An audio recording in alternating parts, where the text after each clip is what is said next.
এরপর আসতেছে খতিয়ান।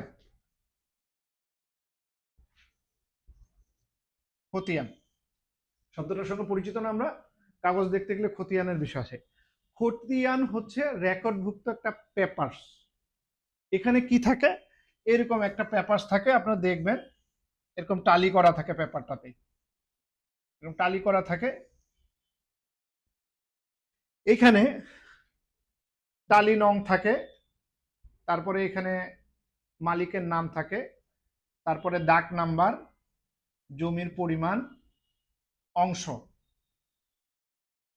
অর্থাৎ এই যে একজন মালিকের একটা জমি, হ্যাঁ, এই জমিটাতে কোন জমির কোন দাগে, দাগ নাম্বার কত, এই যে আমি দাগ বলছি, ঠিক আছে, এখানে লেখা থাকবে মৌজা, মৌজাও থাকবে কিন্তু, ধরেন এখানে যে কোনো একটা জায়গায় মৌজা, আমি এমনি লিখে দিচ্ছি মৌজা।